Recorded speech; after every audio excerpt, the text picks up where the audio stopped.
Live from WRAL News Headquarters in Raleigh, your number one source for local news. WRAL News, coverage you can count on. With a stroke of the pen, Governor Roy Cooper signs a mobile sports betting bill into law. But don't download any apps just yet. We'll tell you what's behind the delay. Plus, we're learning more about a plan that could ease road congestion when organizers hope to get the project rolling. It's nice in the WRAL gardens right now, but later this afternoon, thunderstorms are likely. I'll show you who may see those. We have a live picture for you right now from Charlotte, where Governor Cooper just signed the state's mobile betting bill into law. We'll get you those pictures coming up. Good afternoon to you. I'm Jeff Hogan. And I'm Michelle McConaughey in for Renee Chu. Thanks for joining us. Ken Smith is in the WRAL Live Center with how much money this law could generate for the state, Ken, and when you can start betting on your phone. Yeah, Renee and Michelle and Jeff, the governor's signature makes it official, but you can't place those bets just yet. You know, the idea of sports betting in North Carolina was just that, an idea for a very long time. It fell one vote short during the last General Assembly, but this time the GOP-led General Assembly had the votes, and there's a reason Governor Cooper picked Charlotte to sign this bill into law. We know the Charlotte area has become a place for professional sports, whether it be soccer, football, basketball, golf, and maybe in the future tennis.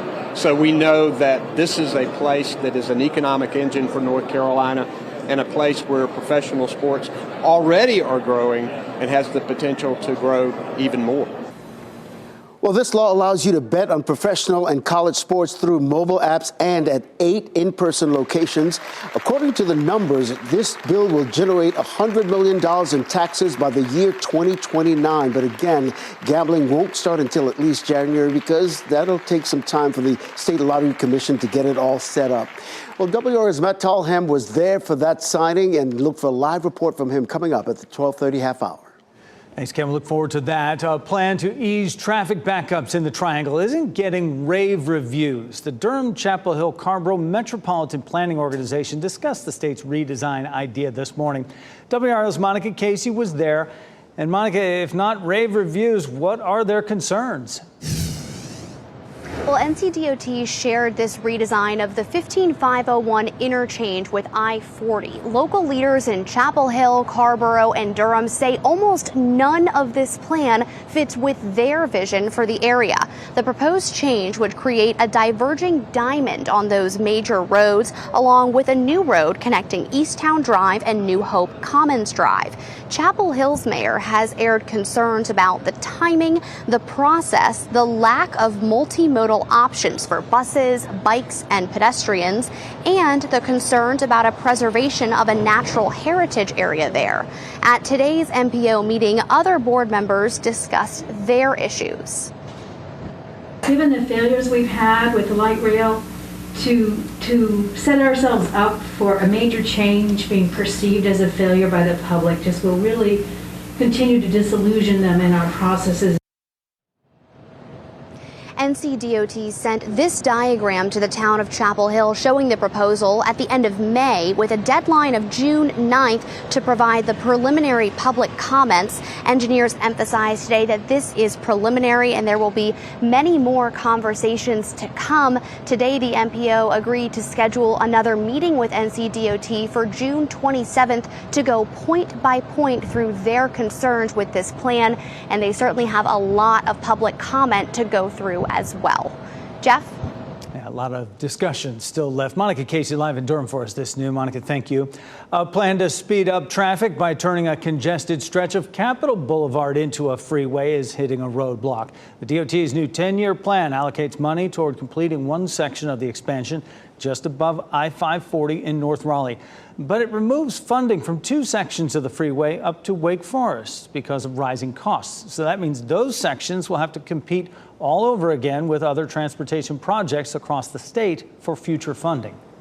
Well, some of you will need the umbrella today. Meteorologist Elizabeth Gardner is in the WRAL Gardens with a look at who has the best chance for storms. It's sunny now, Elizabeth, but that could change.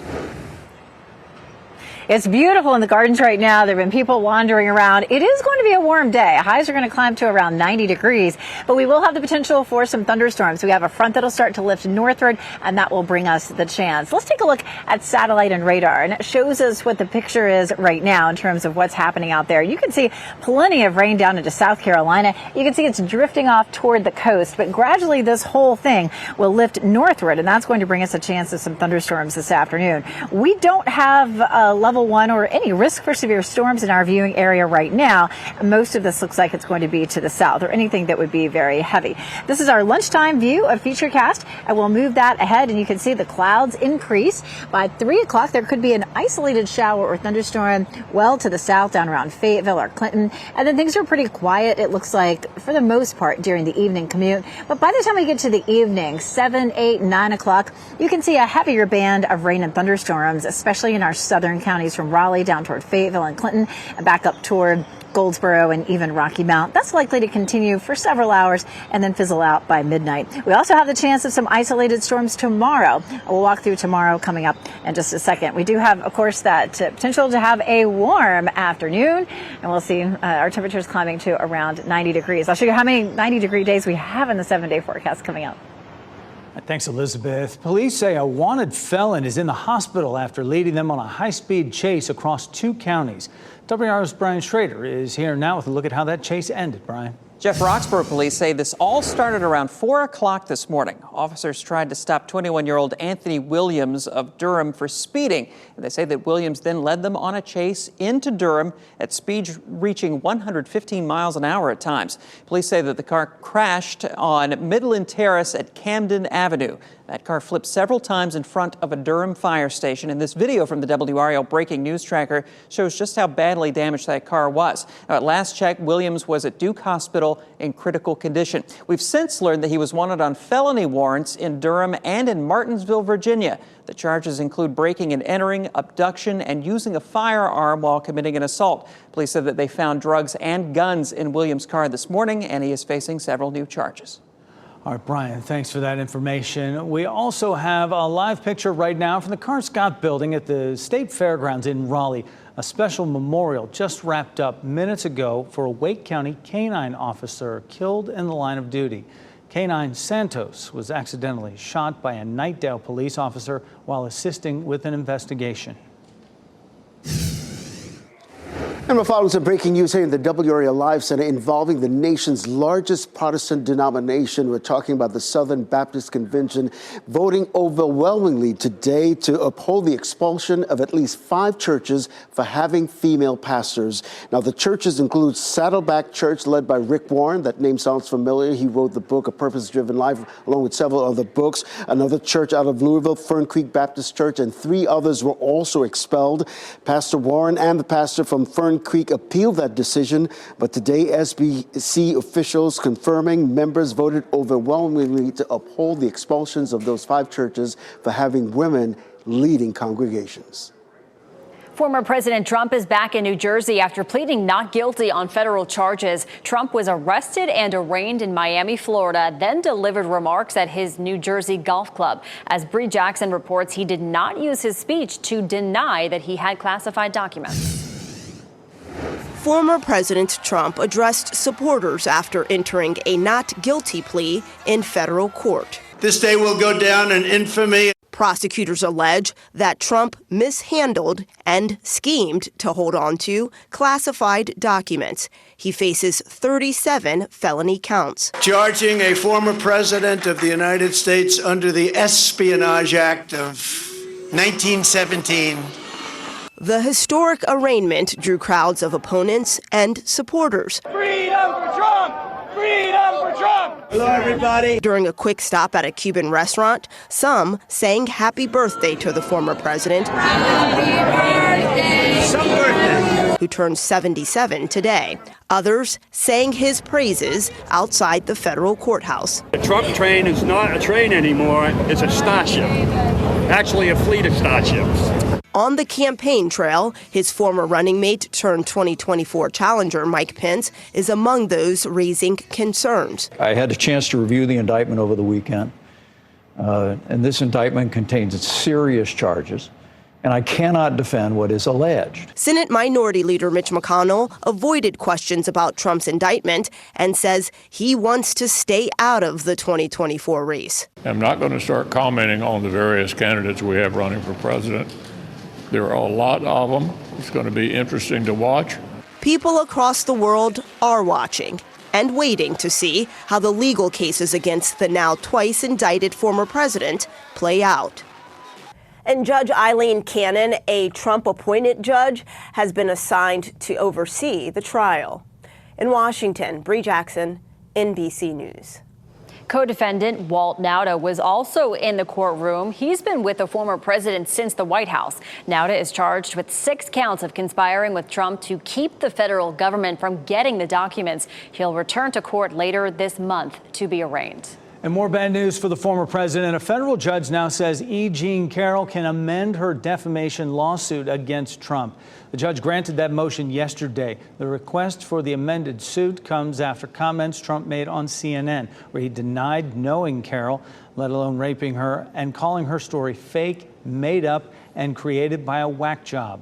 Carroll and her lawyers are seeking $10 million in damages. Trump already lost $5 million to Carroll in the rape defamation lawsuit. The Federal Reserve is expected to skip another interest rate hike today.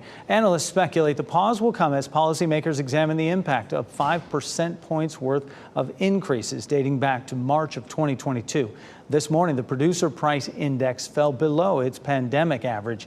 The PPI measures the change in prices stores pay for goods and services, which in turn impacts how much we pay. It's the 11th consecutive month this inflation measure has decelerated. Next at noon, the elementary school teacher in Virginia who was shot by her 6-year-old student has now resigned. How her lawyers are explaining her next step. Also, social media de-influencers. What are they and what are they trying to accomplish?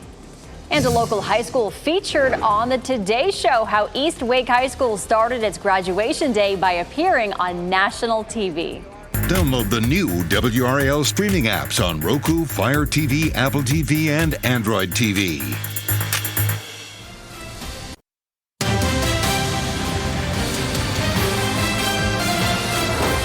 An elementary school teacher in Virginia who police say was shot by her 6-year-old student has resigned.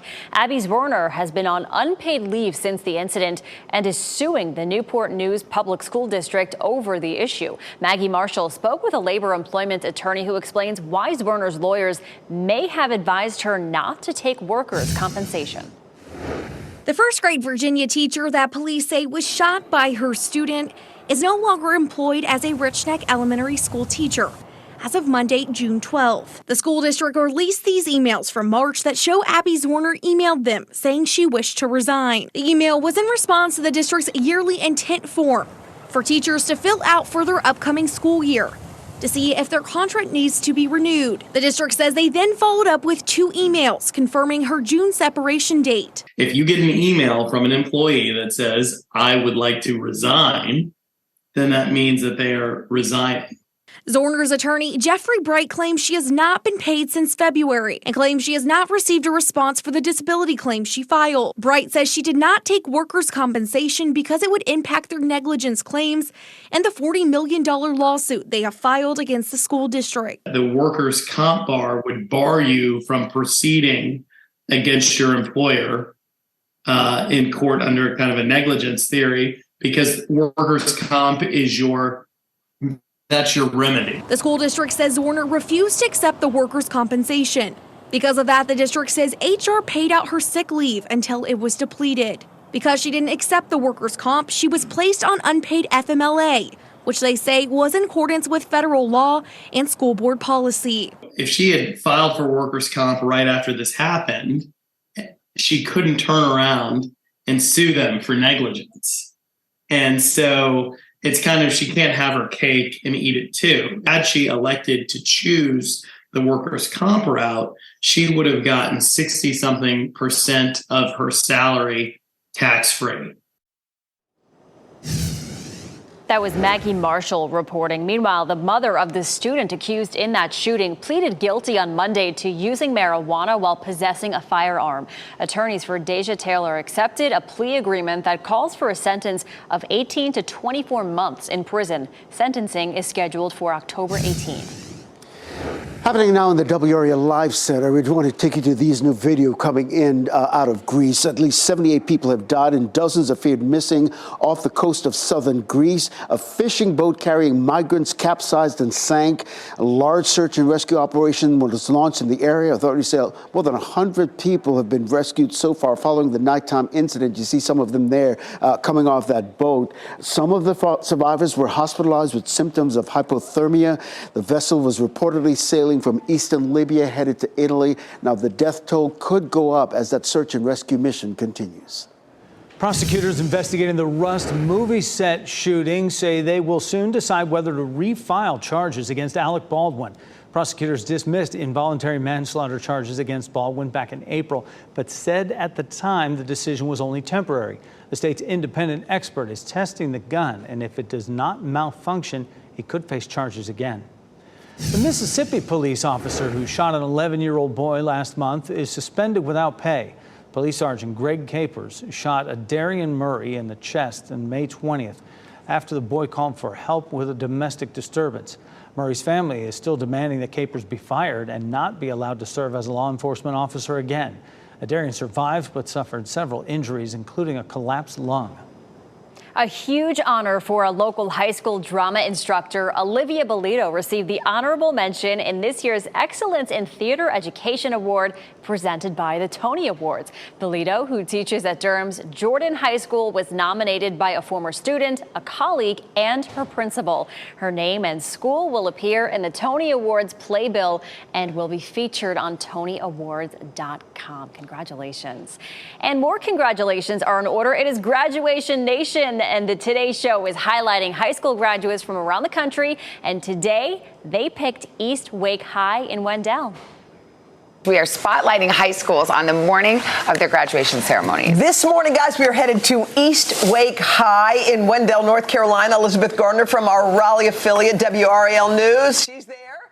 With Principal How Stacey cool is that? When Principal Stacey Austin got the email from the Today Show, he thought it was a prank from his seniors. In the 8 o'clock hour, meteorologist Elizabeth Gardner introduced the class of 2023 to the entire country. Bailey Bray graduated at the top of that class. This was so awesome. I feel like we've just been beaten and bruised, COVID, staying home, we don't get to do things. And now you're telling us for our graduation, we get to be on the news? And now it's... Yes, you do. East Wake's graduation is happening at 4 o'clock today. Congratulations to every single graduate. I mean, how cool is that to be featured on the Today Show? And a national audience taking it all in. Elizabeth Gardner was right in the middle of it. Yeah. She's here in the WRAL Gardens right now. Elizabeth, how cool was that? It was so much fun. I mean, what a cool idea from the Today Show. They're picking schools all over the country and highlighting these kids. These kids had to miss a lot of school due to the pandemic. They were shut down at home. So they've had a really different high school experience. So it's really nice to see them highlighted. And they were so excited.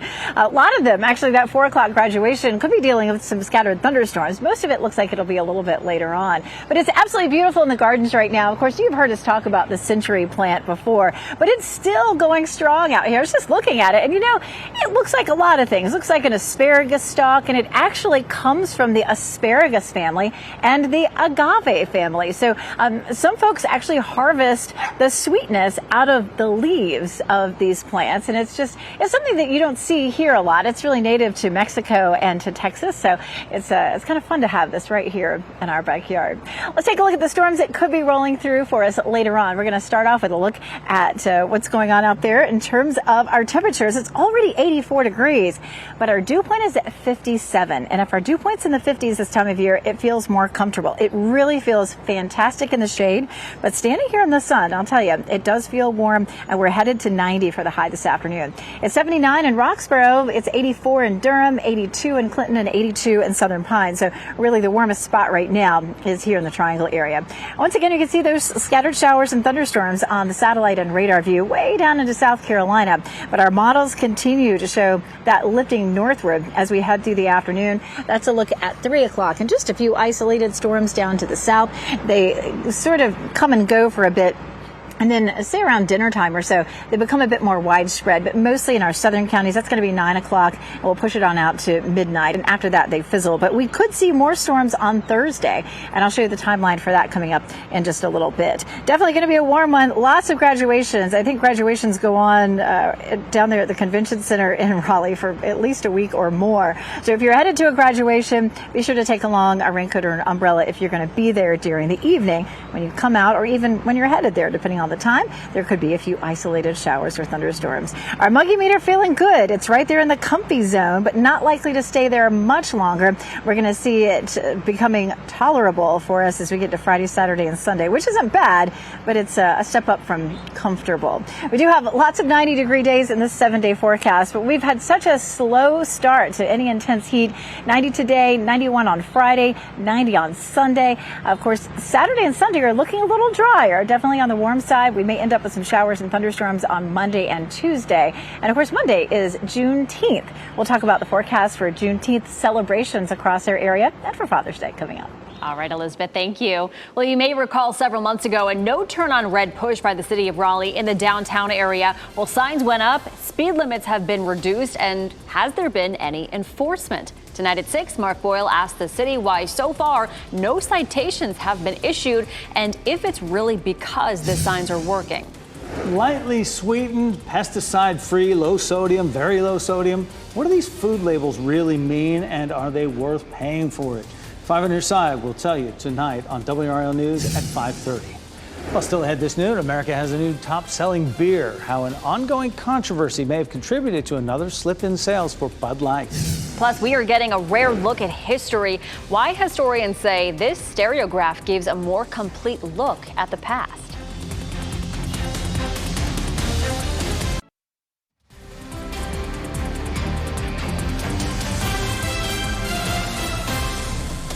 Check out this beautiful view. This is a live look at Carolina Beach. Look at all those beachgoers. Lucky people out there. You're watching WRAL News, available on YouTube TV and the WRAL app on your TV or streaming device. Netflix will offer an elevated dining experience for people at a pop-up restaurant. The streaming service announced Netflix Bites will open June 30th in Los Angeles. The limited-time pop-up will present popular chefs from Netflix shows come together to create a tasty menu. Guests are required to make reservations with a non-refundable $25 deposit. After nearly 2 decades at the top, Bud Light is no longer America's top-selling beer. Modelo's sales rose as fewer people were reaching for Bud Light. The drop in sales seems to coincide with Bud Light teaming up with transgender influencer Dylan Mulvaney. The company gave Mulvaney a single can that was not for sale to the general public and not part of a broad campaign. However, misinformation surrounding the sponsored post caused some people to swear off the brand. A new alternative on social media appears to be gaining a foothold. So-called de-influencers are trying to persuade the masses that materialistic and overpriced trends aren't in anymore. Typically, influencers promote products that are trendy or expensive, but de-influencers are advocating against buying goods that can encourage overconsumption or indulgence. The hashtag de-influencing has gained 582 million views on TikTok. Coming up, online and mobile sports betting is now legal in the Tar Heel state, but sports fans will have to wait just a little longer to place those bets. Matt Talhelm joins us live in Charlotte with the reason. Also, 2 more states approve first-of-its-kind laws, the issues at the center of contention. And here are your winning lottery numbers on your screen right now.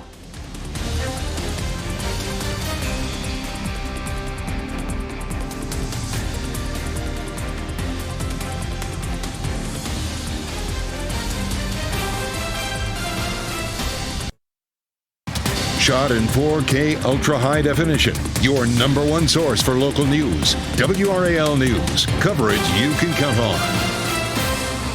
Sports betting is now legal in North Carolina. Within the last hour, Governor Roy Cooper signed a bill into law allowing people to gamble on amateur, college, and professional games. And WRAL's Matt Talhelm is live in Charlotte right now where the governor signed that bill. Matt. Yeah, Jeff and Michelle, this makes it legal for anyone with a phone to wager on sports here in our state. The governor came here to the Spectrum Center, home of the NBA's Charlotte Hornets, to sign that bill into law. This is one of 8 venues across the state where in-person sports betting will be allowed here now.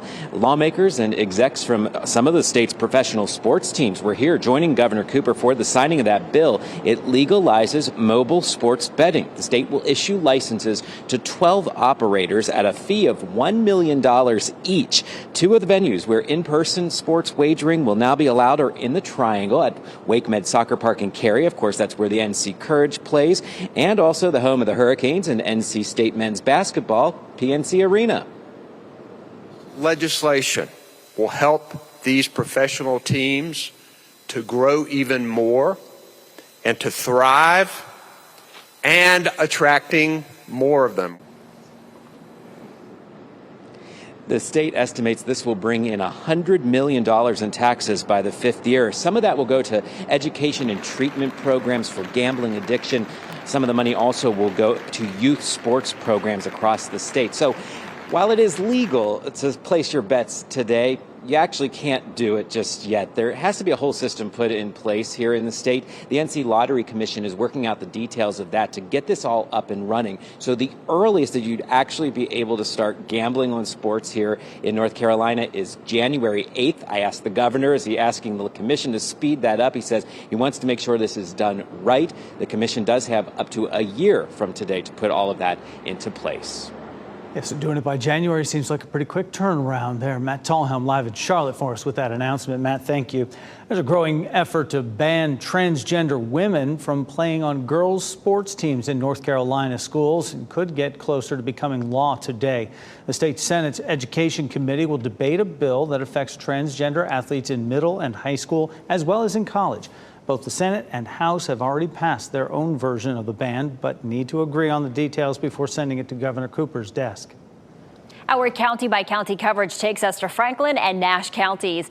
Pregnant women and new mothers can get free parenting classes in Franklin County. The county health department is launching new initiatives called Ready, Set, Baby and Safe Sleep Baby. Certified instructors will teach classes on infant safe sleep, breastfeeding basics, and more. Classes will start next month, and you can learn more at the Franklin County's website. And if you're looking for a job, stop by Rocky Mount's Job Fair today. It'll be in the Edgecombe Room in the Rocky Mount Event Center from 10 to 7 p.m.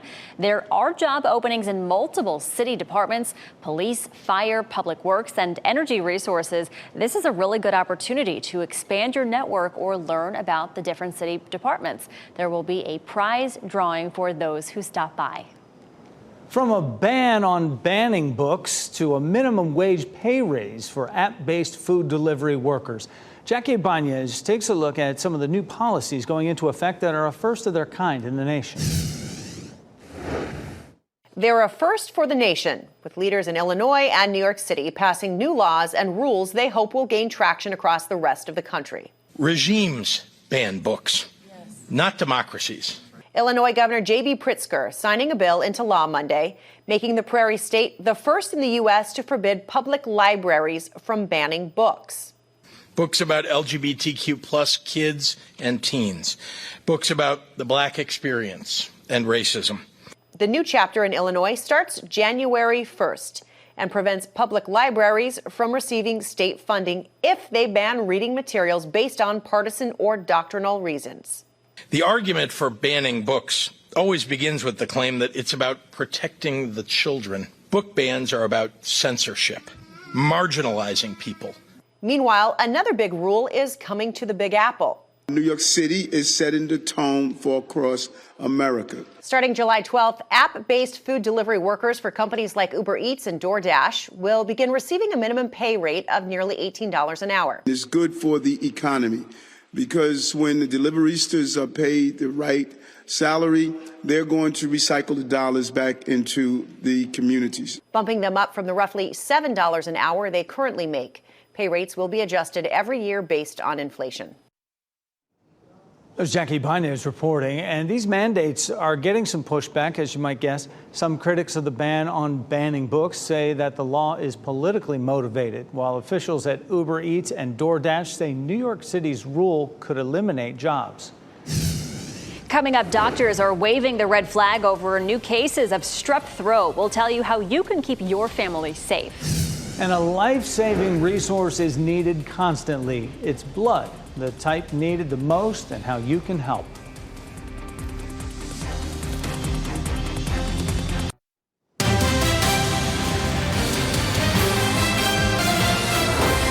The CDC is issuing a warning about a rise in cases of invasive strep A. Doctors say this new strep is more severe and can even be deadly.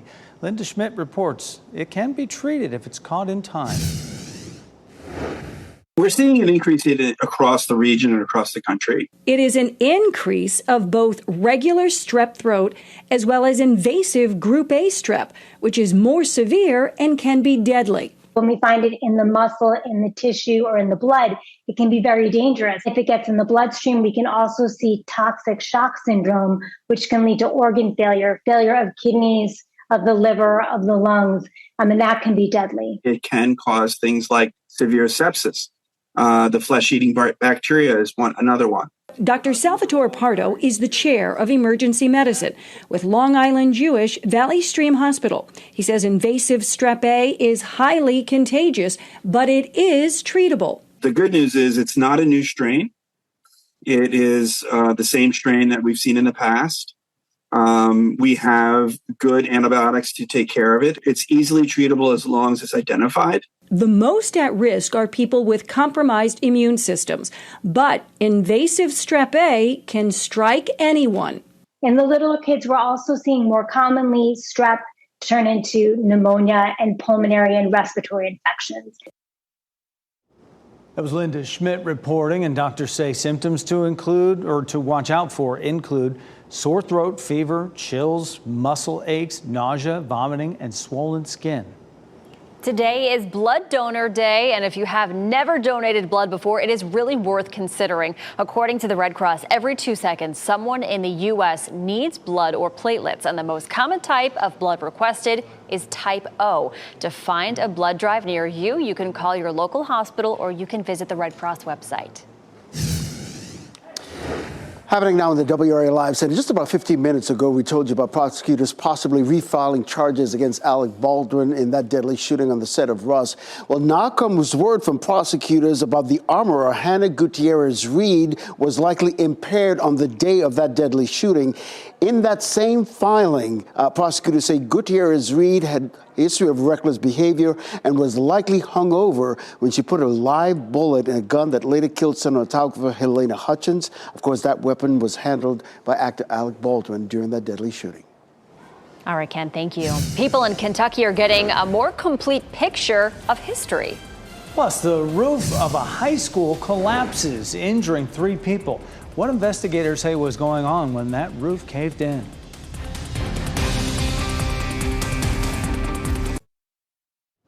At least 5 people are recovering from injuries after a rollover crash involving a Chicago school bus. The crash happened Tuesday afternoon on the Dan Ryan Expressway. Illinois State Police say the bus was the only vehicle involved in that crash. 3 children and 2 adults were hospitalized following that accident. All of them were in stable condition. It is still unclear what may have caused that crash.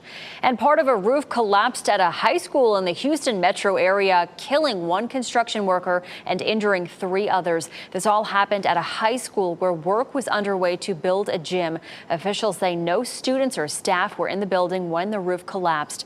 No word on the condition of the 3 injured workers or what may have caused that roof to collapse.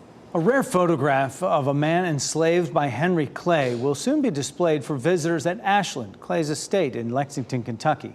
Historians say the image provides a unique insight into the lives of enslaved people. Evelyn Schultz spoke with experts about the significance of this picture. The stereograph features Aaron Dupuis, Henry Clay's personal coach driver. He was enslaved by the Clay family for more than 6 decades, along with his wife and 2 children. They are considered the best documented enslaved family at Ashland, although this stereograph is the only known image of Aaron. It was taken somewhere in downtown Lexington, most likely during Clay's funeral in 1852. As the foundation works to improve their storytelling of everyone who called Ashland home, historians hope this stereograph offers visitors insight into how Aaron Dupuis and his family lived. we get the opportunity to see that. We may not always be able to know all of those elements. We can at least look at that and ask, what is Aaron trying to tell us here? That is not just the home of Henry Clay. It's the home of 122 people who were enslaved here through no choice of theirs. We have a duty to those people just as we do to Henry Clay, and we can learn as much from those people as we learned from Henry Clay. That was Evelyn Schultz reporting, and more than 120 people were known to have been enslaved at Ashland. The stereograph of Aaron Dupuy will soon be displayed next to a drawing of his son, Charles. The White House hosted its first Juneteenth celebration concert on the White House South Lawn. I was born by the river in a little tent, and just like that, the river I've been running.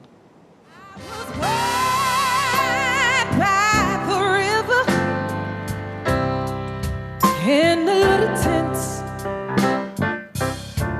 oh, and just like the river I've been running.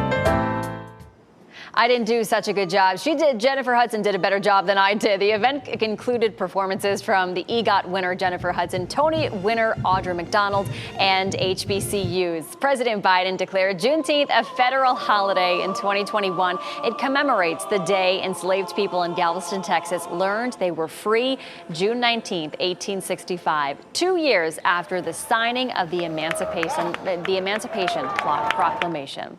Well, Governor Cooper will be in Raleigh tonight for a Juneteenth celebration. It's happening at the North Carolina Museum of History at 7 p.m.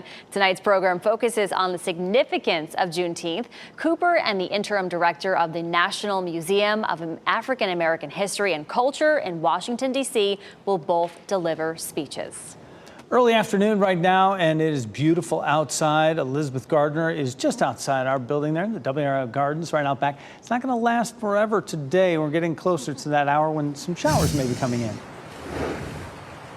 And it's Jeff Hogan's birthday, too. Happy birthday, Jeff. I tried to order up a really lovely day, but yeah, there are going to be some thunderstorms later on. I'll tell you what, the thing about today is, yes, we're going to see a high of 90, but the humidity is low. So standing right here in the shade feels fantastic. And if you haven't been to our gardens lately, you know, we make a big hullabaloo about it during the azaleas in April. But I tell you what, the gardeners have been out here putting in clusters of hydrangeas everywhere, and it's absolutely stunning. So, you know, just because it isn't April and the azaleas aren't blooming, there's so much to see. And those are so pretty, aren't they? I love some hydrangeas. Let's take a look at what's happening across our area. I have the 4-panel WRAL cameras up right now, and you can see what's happening out across the area. And we're seeing lots of sunshine everywhere. Right now, the rain is well to our south in South Carolina, so we have a ways to go. Looking pretty in Goldsboro, Apex, Chapel Hill, courtesy of Top of the Hill Restaurant. Lots of sunshine there in Apex as well. So, you know, the sun feels pretty toasty, but in the shade with that low humidity, it really feels just fine. Here's a look at the satellite and radar again. Again, most of the showers and thunderstorms are way down into South Carolina, so we still have a ways to go before we see too much of that rain. But here's a look at where the severe weather threat is. You can see where those storms are. You can see it's a level 4 risk all the way down there in the deep south across parts of Mississippi, Alabama, Georgia. There's a level 1 for the coast down around Wilmington, but nothing for our viewing area. And it doesn't look like we would see anything severe here. We're just going to be sort of on the edge of that precipitation. So we'll move it on ahead and take a look at the computer model. And you can see as we switch that up that we start off, you know, fairly quiet. Right now we're going to see increasing clouds as we head through the afternoon. You can see a few of those here now. Between now and 5 o'clock, there could be an isolated shower or thunderstorm, especially down to the south.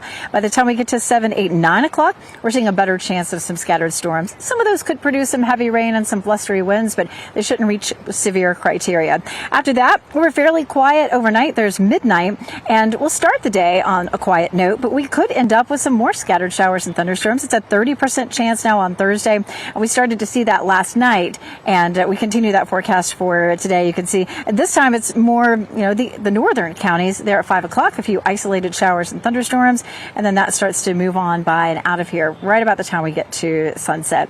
So in terms of precipitation between now and the end of the week, we do have the chance of seeing more significant rain back to the west, as much as 1 to 2 inches. We're starting to dry out a little bit more over the weekend. For Saturday and for Father's Day, just a 10 to 20% chance, but for Monday, for Juneteenth, that chance goes up. Now, of course, Juneteenth is on Monday, but the Capital City Juneteenth celebration is Saturday. It's going to be a hot one. Find a shady spot, but it will be mostly sunny, so you should be able to get out and enjoy. And for Father's Day, definitely looking hot, 90 degrees. And we do have a lot of 90-degree days in the forecast. For Juneteenth itself, as I mentioned, we have a chance of some scattered thunderstorms, and it turns cooler for us on Tuesday. So, Jeff, you got to get out and enjoy that birthday. I certainly will. I'm planning on taking advantage of it right before that rain starts in some of the area here. Thanks for the sunshine. Well, raise your glass for a national celebration. Sorry, Jeff, not your birthday, a national celebration, because it's National Bourbon Day, the origin of the adult beverage. That's after the break. I could celebrate that. Yeah.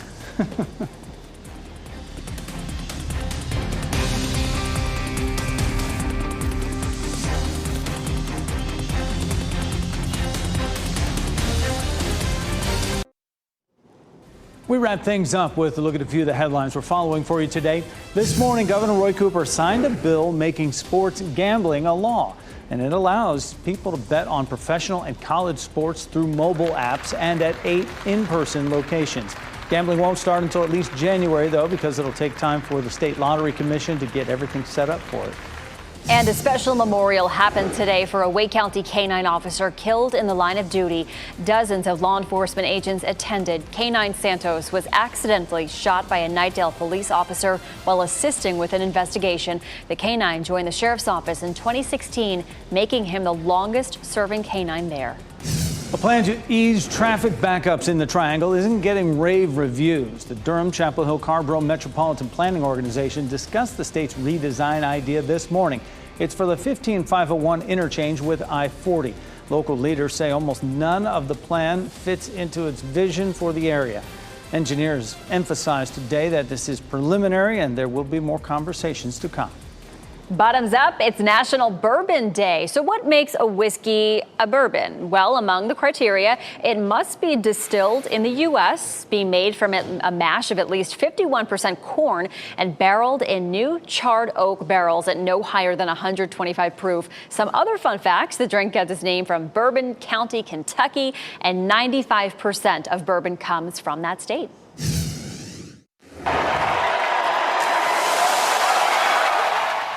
The Vegas Golden Knights are Stanley Cup champions. The team won the championship with a huge 9-3 win over the Florida Panthers last night, closing out the series 4-1. Vegas fans celebrated outside T-Mobile Arena and inside as well all throughout the game as their team cruised to victory. It is the first Stanley Cup championship for the Golden Knights.